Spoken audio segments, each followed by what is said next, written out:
Today I'm here in Snow Hill with Keith Donaway, and we are at the Pocomoke River Canoe Company, standing in front of this beautiful backdrop here of the Pocomoke River. And we're going to be talking a little bit about some of the options for paddling the Pocomoke River and Nassawango Creek and some of the things people can see. Keith, welcome to the show. Thank you. Now tell us a little bit about what people can do here on the Pocomoke River and what kinds of paddling options they have, what kind of trips, that kind of thing. Well, there are several different options for anyone that loves paddling. We have canoeing, we have kayaking, both solo and tandem, that means two-person kayak.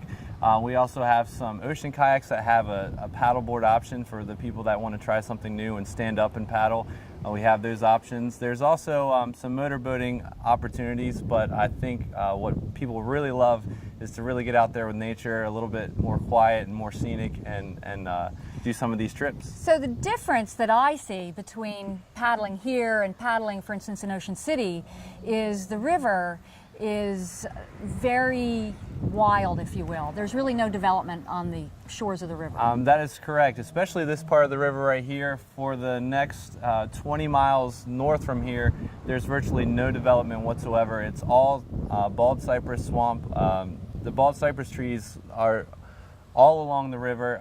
They're the same cypress trees that you would find in Georgia or Louisiana. This is actually as far north as they go. And then what kinds of wildlife? You know, you always hear about all this spectacular wildlife on the Pocomoke River. Definitely the birding. The Pocomoke River, this part of the river, is very popular with the bird watchers, especially in April is Birders Weekend.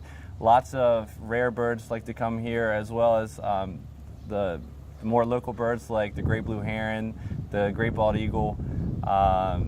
There's also prothonotary warblers. And we're always going to see some turtles, right? Always going to see some turtles. The turtles love to bask in the sun. But people can see otter and beaver as well, right? Definitely. There's options if you don't want to do Pocomoke River, or let's say you only want to paddle for a couple of hours. I mean, I know there's some different put-in sites here and Nassawango Creek. There are some different put-in places. The nice thing about paddling north of Snow Hill is the drawbridge is actually very low to the water, which keeps out virtually all the motorboat traffic, which is wonderful for paddlers. Which makes it nice for kids too. Definitely. There are several more put-ins downriver that are also very nice. Some that go right through the Shadland State Park, and the Nassawango Creek goes through part of the Nature Conservancy. So you can spend a full day or just a couple of hours depending on what you want to do. That is true. And we're going to, and you said you had stand-up paddleboards. We do. We're going to try some stand-up paddleboarding, and I'm going to show everybody just how easy it is, because I'm going to get on a stand-up paddleboard fully dressed, and I am not going to get wet. All right. Keith, it was great. Thank you so much. Thank you for having me. Let's go do some paddling. Wonderful.